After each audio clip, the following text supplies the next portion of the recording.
Good evening. This is Santa Claus on this April 10, 2026, bringing you today's stories with a heart full of hope, even in these challenging times. My goodness, what a day of historical curiosities and present concerns. Did you know that on this very day in 1633, Londoners gathered around a shop window to marvel at strange curved fruits from Bermuda? Those early bananas were quite different from the sweet treats many of us enjoy today, a reminder that even the most familiar things once seemed wonderfully strange to our ancestors. Now, turning our attention to more pressing matters in the Middle East, where the Strait of Hormuz remains closed despite the recent ceasefire agreement between the United States and Iran. My heart aches for the people of Lebanon, where over 250 souls have been lost in recent attacks. President Trump has expressed concern that Iran has not reopened the vital shipping lane, saying, "That is not the agreement we have." While both sides accuse each other of violations, the good news is that peace talks are still scheduled to begin tomorrow in Islamabad. How remarkable to see Pakistan's role in bringing these talks about. General Asim Munir has worked diligently to restore relations between the United States and Pakistan, coordinating with Egypt, Turkey, and Saudi Arabia as part of President Trump's new Board of Peace. This reminds us that even after periods of mistrust, reconciliation is possible when people of goodwill work together. Meanwhile, across the globe, President Zelensky has revealed that Ukrainian forces have been helping to defend Middle Eastern countries against drone attacks, using their hard-earned expertise from their own conflict. In another development, Ukrainian forces reportedly attacked a Russian tanker near Libya last month. How I wish these conflicts would end, and all God's children could live in peace and harmony.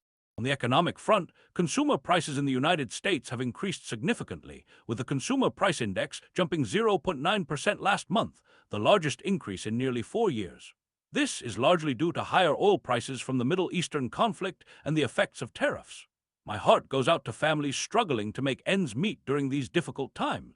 In Japan, Prime Minister Takechi has announced plans to release additional oil reserves starting in May, as the nation seeks to ensure stable energy supplies while the Strait of Hormuz remains blocked.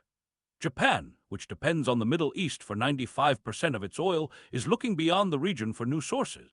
Let us pause for a moment and reflect on events in Asia, where Chinese President Xi Jinping met with Taiwan's opposition party leader Chen Laiwan in Beijing. Xi expressed full confidence that Chinese and Taiwanese people would eventually be united. This is a complex situation that calls for wisdom, respect for all people involved, and peaceful dialogue. And in diplomatic news, U.S. Secretary of State Marco Rubio will visit India next month to discuss trade, critical minerals, defense, and Quad cooperation. These relationships between nations remind us of how interconnected our world truly is. In Germany, Defense Minister Boris Pistorius has clarified that men between 17 and 45 years old can travel abroad freely without military notification, resolving confusion about a provision in the new Military Service Act. This reminds us how important clear communication is when changes affect people's lives. And finally, in Hungary, Prime Minister Viktor Orban faces a significant challenge in Sunday's parliamentary election, with polls showing the opposition TSA party leading among decided voters. Whatever the outcome, may the people's voices be heard clearly and their choices respected. My friends, even in these turbulent times, we must remember to care for one another, to extend kindness to those in need, and to pray for peace in all the troubled regions of our world.